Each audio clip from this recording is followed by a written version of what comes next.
I feel sick. Genuinely, I feel sick. I have been coughing. I feel like I'm going to throw up. Genuinely, I know people say, I'm sick that this happened. I feel like I'm sick, like I've caught some virus or infection from the news that I've just read. If it wasn't bad enough that today I had to witness my team get knocked out in the first round they competed in a cup competition, to guarantee we are going to have 40 games in total in this season. Now it's coming out, and it might have already come out to the mainstream by the time this video gets uploaded, that INEOS are choosing Michael Carrick over Ole Gunnar Solskjaer.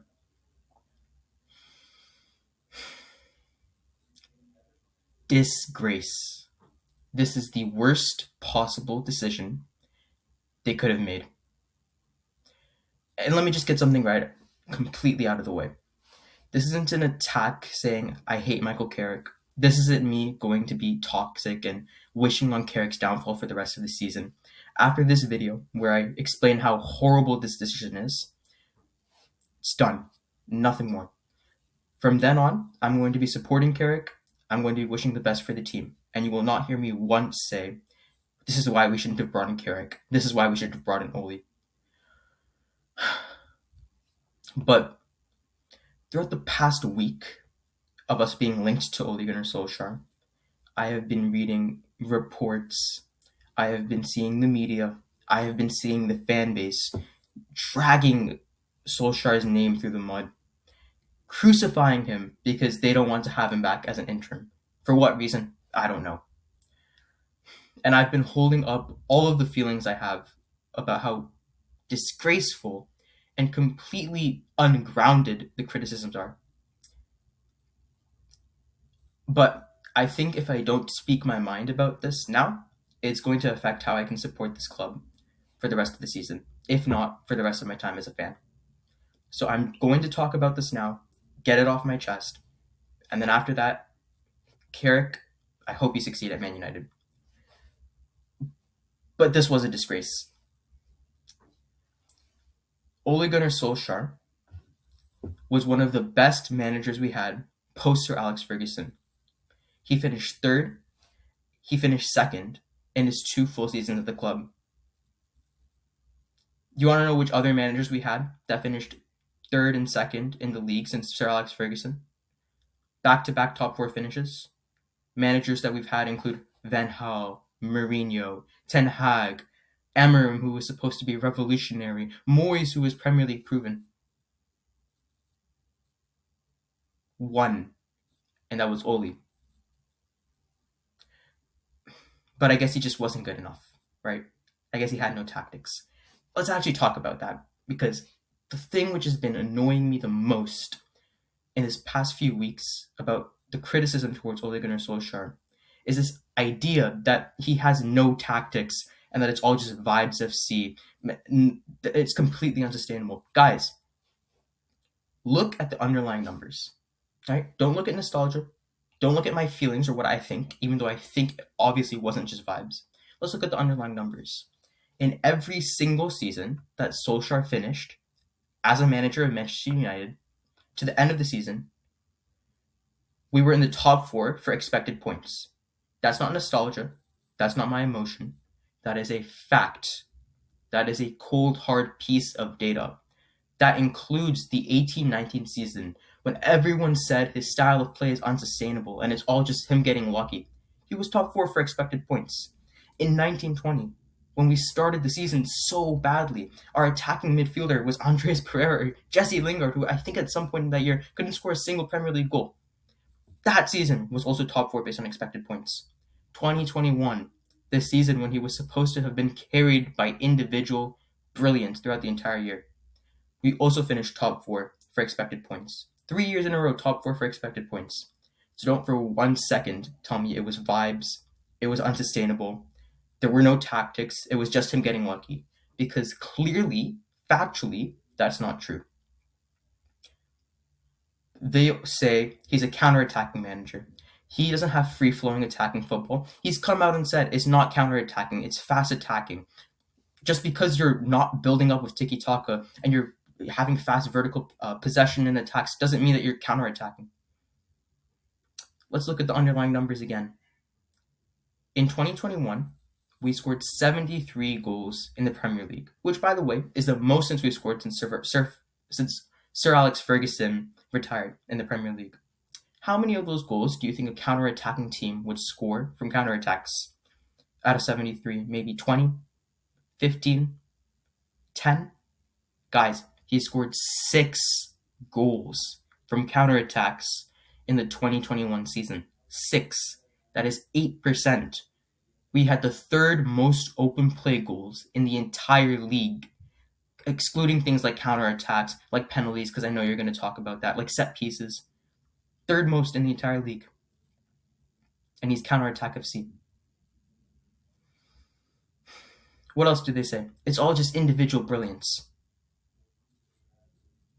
Really? Is it really just individual brilliance? Let's look at the brilliant players Solskjaer had on his team in 2021. David De Gea, declining, making errors, not able to pass the ball and be a modern goalkeeper. I love De Gea. He was clearly on the decline back then. A center back pairing of Harry Maguire. He's decent, nothing special. And Victor Lindelof, who is awful. Fullbacks of Luke Shaw, who's injury prone. So you had Alex Tejas filling in half the time, who clearly wasn't up to the level, and Aaron Wan-Bissaka, who was not an attacking fullback that was needed for Solskjaer's system. A midfield two of McTominay and Fred, not a single genuine 6 in that midfield two. Sure, attacking midfielder Bruno Fernandes, great signing that Ole chose to bring into the club. But I digress. Maybe Bruno Fernandes was a huge part of Ole Gunnar Solskjaer's success. And his attack. Marcus Rashford, who was inconsistent that season. Edison Cavani, who was a 36-year-old we all thought would flop. And a 19-year-old he developed from the academy. Look at that team. That is the team you want to say only succeeded because of individual brilliance, because of how brilliant all those players are, because McTominay and Fred was just such a brilliant midfield pairing, right? And guys, maybe I could hear individual brilliance is the reason why Solskjaer was successful. If individual brilliance took us to 4th, and these players were carrying us to 4th, because maybe that was their best level. Ole Gunnar Solskjaer had this team top of the league in January in 2021. In a league which also had Jurgen Klopp's Liverpool and Pep Guardiola's Man City, 2 of the teams with the most dominant reigns in English football by points total. Here's a fun fact for you. There's 5 teams, 5, since 2017, who have been top of the league since January. Antonio Conte's Chelsea, Jurgen Klopp's Liverpool, Pep Guardiola's Man City, Mikel Arteta's Arsenal, and Ole Gunnar Solskjaer's Manchester United. Look at the names that he's sitting with. Antonio Conte, Pep Guardiola, Jurgen Klopp, Mikel Arteta. That's who he's sitting with, based on achievement and success.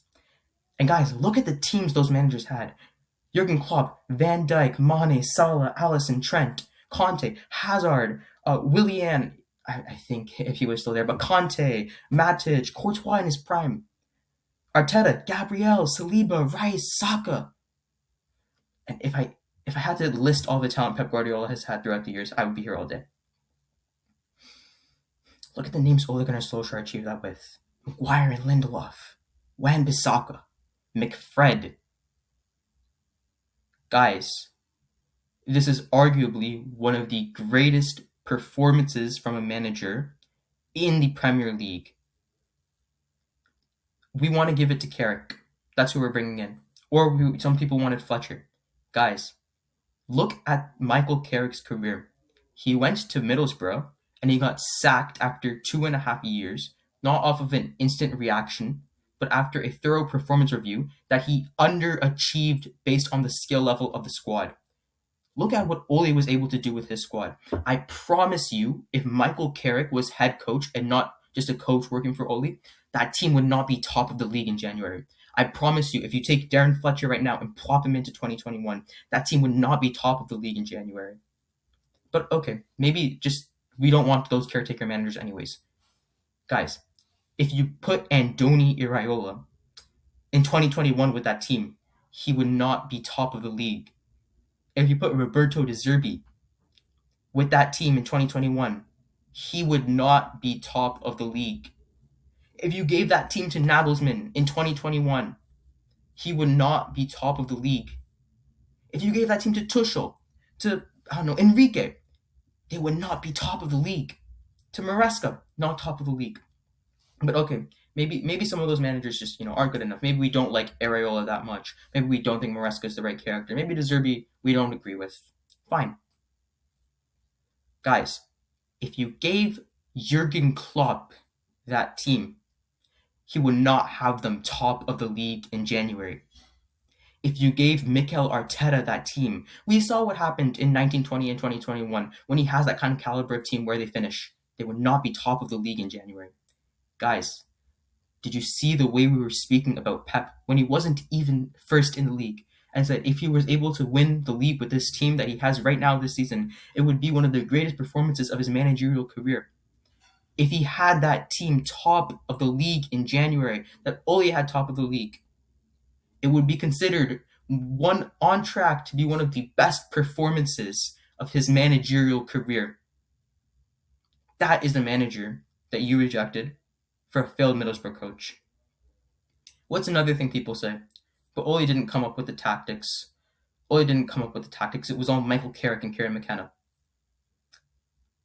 Michael Carrick and Kieran McKenna coached. They handled drills and training.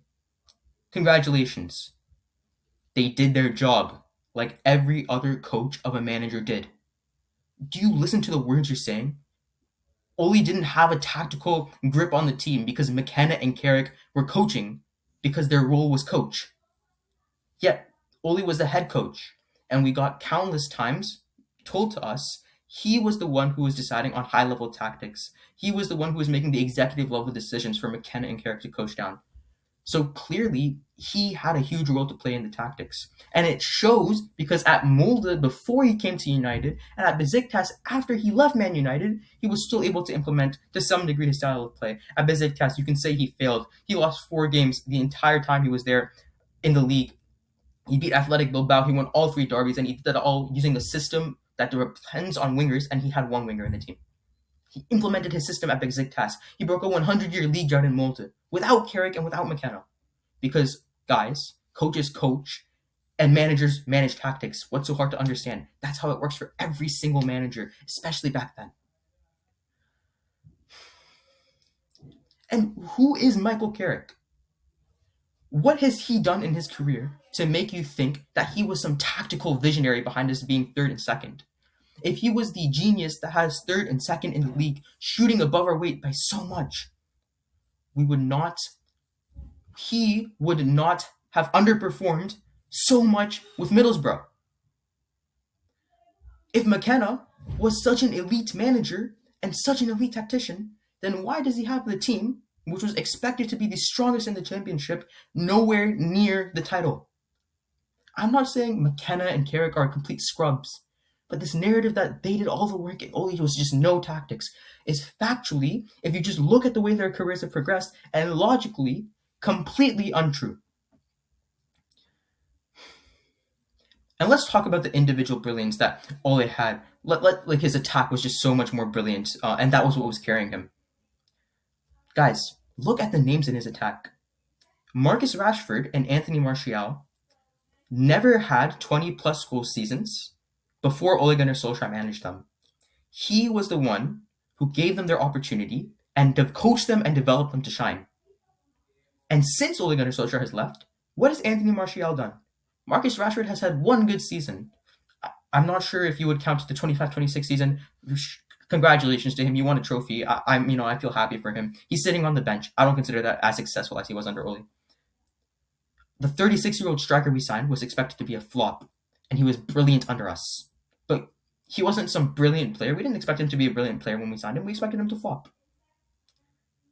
Mason Greenwood was a 19-year-old he developed from the academy himself.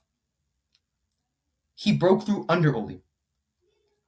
Paul Pogba was played on the left wing, a tactical decision which paid off for us. No other manager put Paul Pogba on the left wing. Ole did, and it worked. So guys, maybe I can hear individual brilliance if Solskjaer came into a team with Mbappe, with Rodrigo, I'm not sure why that name comes to mind first, with Vinicius Jr., with Rafinha, with Yamal, and they're carrying him. Maybe I can hear it. He created the players which you're saying carried him. So clearly, he has to be a good coach. He has to be good at developing talent, and he reaped the rewards of being a good manager at developing talent. And how good do you think these players are? Because in the 2021 season, we scored the most goals we scored in any season since 2006-07. That also includes outscoring the 07 and 08 season, a season where we had Ronaldo, Rooney, and Tevez. So how much individual brilliance do these players have that Ole had? Do you think Rashford, 36-year-old Cavani, Mason Greenwood, Anthony Martial, Paul Pogba, Daniel James, who had 13 GA under him in his first season, are they more brilliant players than Ronaldo, Rooney, and Tevez? Is that why they outscored Sir Alex Ferguson's team in 07-08? Or maybe it's just because Ole Gunnar Solskjaer, who's a striker with immense finishing quality, could coach attackers to be good, and could create a system which allows us to score goals. Guess it's just individual brilliance, right? I guess Rashford is just more brilliant than Ronaldo. I guess Greenwood's just more brilliant than Tevez. And guys, if Michael Carrick and Kieran McKenna were the tactical geniuses of Ole Gunnar Solskjaer's reign, then they're the ones who failed. Because how? You can't have it both ways. You want to say Kieran McKenna and Michael Carrick were the ones controlling all the tactics and Ole was just the face. And then you want to say Ole Gunnar Solskjaer wasn't tactically good enough and it was all just vibes.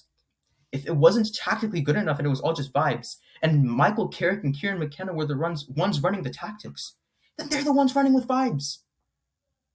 They're the ones who failed. So what? So why does Ole have to take the blame for being someone who doesn't control the tactics and also be at blame for the tactics being bad when McKenna and Carrick can get away scot-free? And we can just ignore that and take Carrick in as an interim manager right now. But let's put all of that to the side, Let's put all of the data and all of the statistics to the side. Let's just use our eyes. What was the story of Ole Gunnar Solskjaer's reign? In the 1920 season, after signing Bruno Fernandes, we were one of the most informed teams in the league. And the way we did that was by having a free-flowing attack in the front, by having a genuine six in Matic next to Pogba, who would push up, and to allow us to press high and to create triangles, and to have that 1-6 who would drop into the back line as to make a 3 sort of for a build-up. And that was how we played. And it was one of the most successful systems in the entire league in 1920. So Ole Gunnar Solskjaer had a system which had shown to be very effective for winning games and had title-winning form ending the season. And he got backed with Alex Telles, a backup left back, Donny van de Beek, a backup center midfielder, and Edison Cavani, a 36-year-old striker. See, everyone says, Donny van de Beek was just, a flop, horrible signing. Guys, we signed Van de Beek to fit that system he had in 1920, where Pogba and Bruno were the only options in the midfield too, because McTominay and Fred were the same progressive monsters that those guys were for Ole's system that he had developed late into the 1920 season. So Van de Beek would have been rotating with Pogba. That was how he was supposed to get his game time. He got backed so little, he didn't get a genuine 6, and he had to abandon his system in the middle of the season. I remember the first game. We played McTominay in the pivot because Matic had lost his legs and we thought McTominay could do a job. We had to prioritize other positions because of how little funding the board gave him, and McTominay couldn't do the job. Look at how Amorim did after having to implement his tactical system halfway through the league. Or not halfway, in the middle of the league of the league. Look how Ragnick did having to implement a new tactical system in the middle of the league. Ole Gunnar Solskjaer had to implement a brand new system which had McFred, neither midfielders who could be progressive monsters, which had Paul Pogba on the left wing instead of a fast rotational attacker who could continue with the same rotational sort of play that we had in the end of the 1920 season. Completely scrapped his old tactics and had to go for something new. And we finished second. What manager exists that they can have a title-winning formula in 1920 in one season and to end the season, and in the very next season the board doesn't give them the right players and they're forced to completely change their system, and they change the system and still go and finish second in challenge for a league. Pep Guardiola, I don't think he could do it. He could change his system. I don't think Jurgen Klopp could change his system. Maybe Mikel Arteta could. I don't think we've seen it yet. That is elite. Forget caretaker level. That is elite adaptability. That is the kind of adaptability where you would look if Pep Guardiola did that, if Mikel Arteta did that, if another manager did that, you would say that is why they're an elite coach. So it's not just data. I'm not just one of those people who's spitting numbers at you. If you just remember what happened during his campaign, you will understand how successful Ole Gunnar Solskjaer was in adapting to tactical setups and being successful. But let's say, just for the sake of argument, he was just a vibes manager and he had no ability to genuinely coach tactics. Guys, we were in a title race. If vibes alone can get you into a title race, then give me vibes any day of the week. And also, since when did vibes become such a derogatory term? Man management is a serious part of the game. Elite managers like Carlo Ancelotti, who is one of the most successful managers of all time, developed a career off of man management. Ole Gunnar Solskjaer has demonstrated an elite ability to man manage.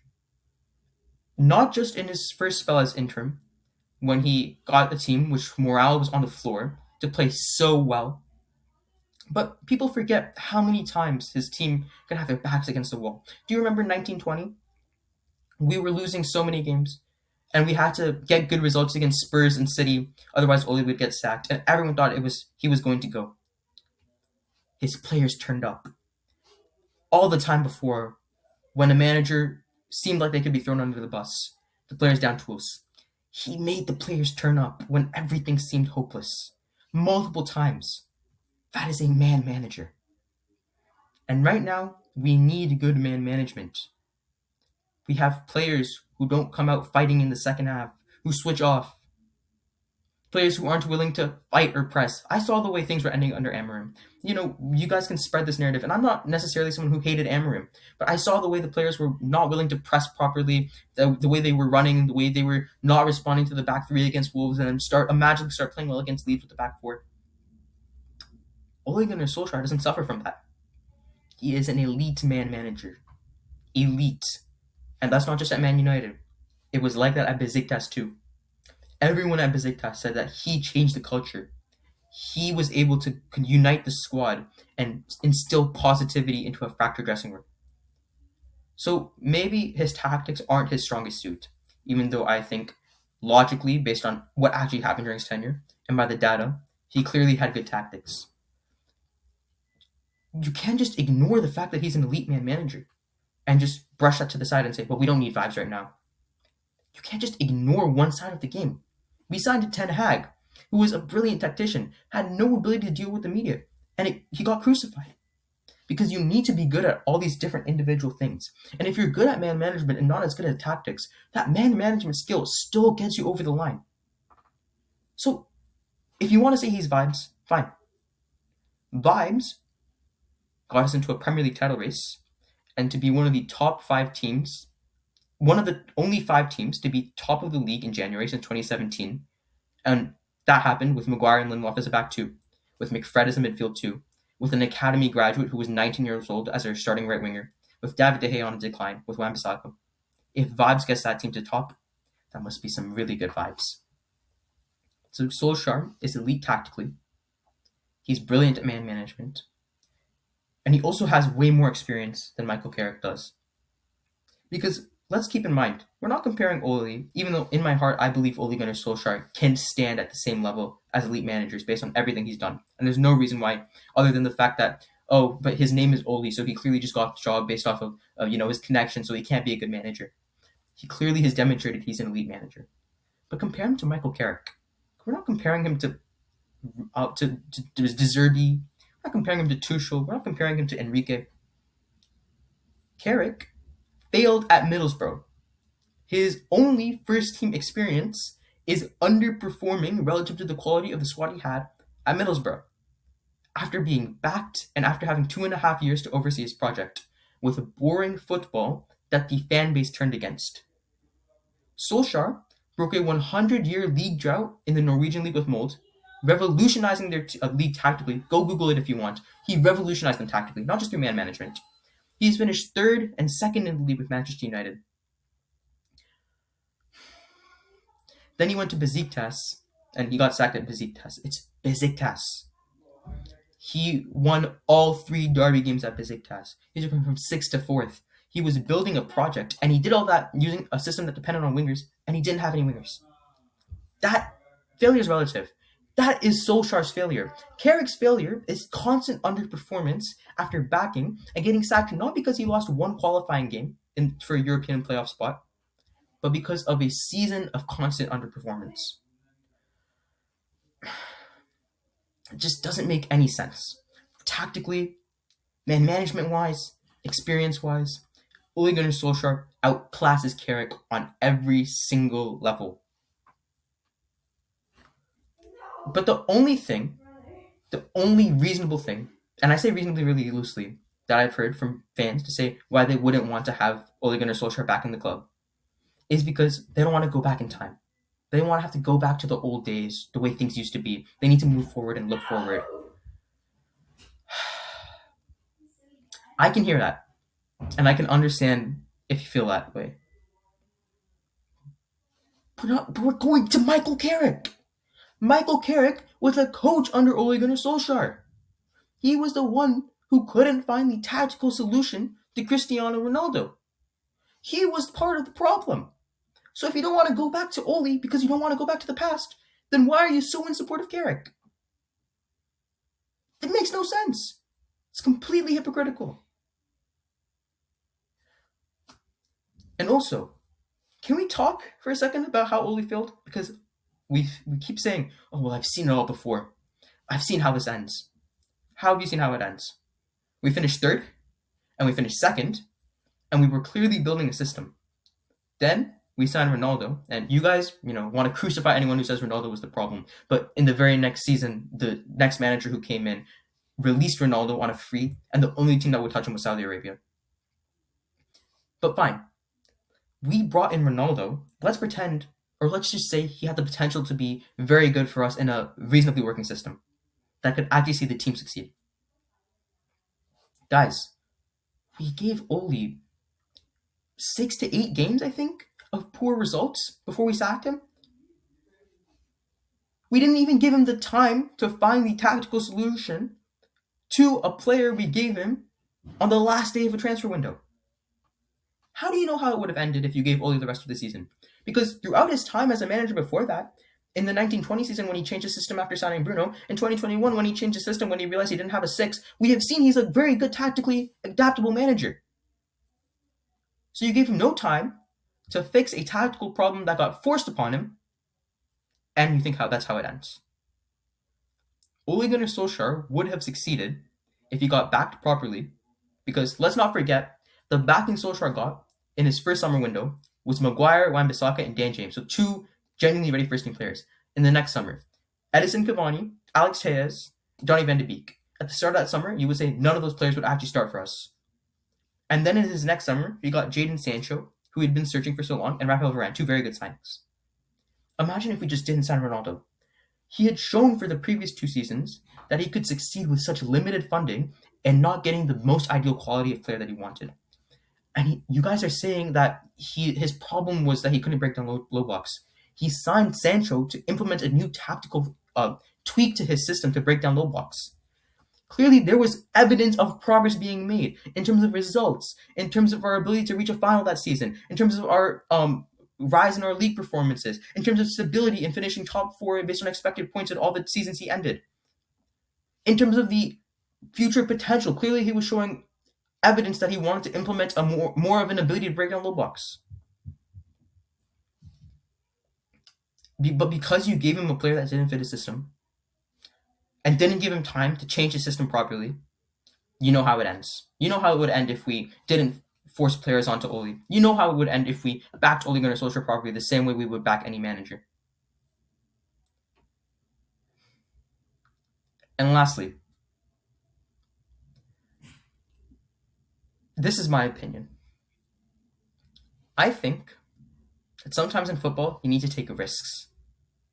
Because a lot of times, what's most successful isn't what's most orthodox. When Barcelona chose Pep Guardiola over Jose Mourinho, a proven winner, that didn't seem like it was a logical decision. When Arsenal chose Mikel Arteta and he finished 8th back-to-back for a club the size of Arsenal, and they chose to continue to stick with him and trust his process, that didn't seem like a very logical decision from the outside looking in. When Bayern Munich gave the job to a manager who got relegated with Burnley, that didn't seem like a logical decision. Look how it turned out for all of those teams.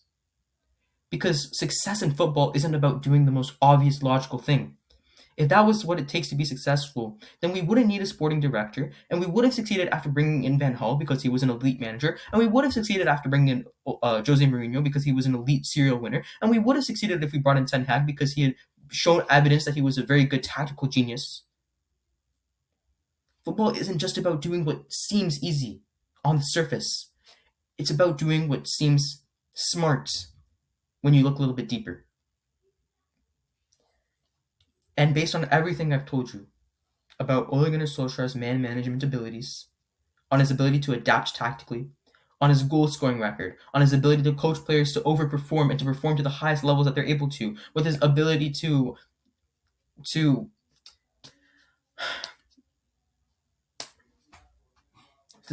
so much as a manager. You don't think that there's a good manager in there? He finished 3rd and 2nd. You don't think there's a good manager in there? You don't think that there was a manager who, if we didn't nuke his system, he would have been able to be successful?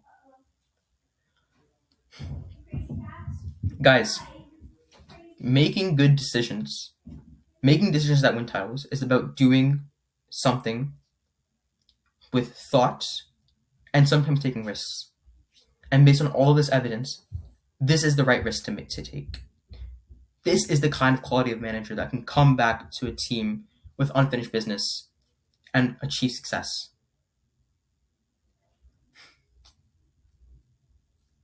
Yeah. Honestly, I'm just gutted. I'm devastated.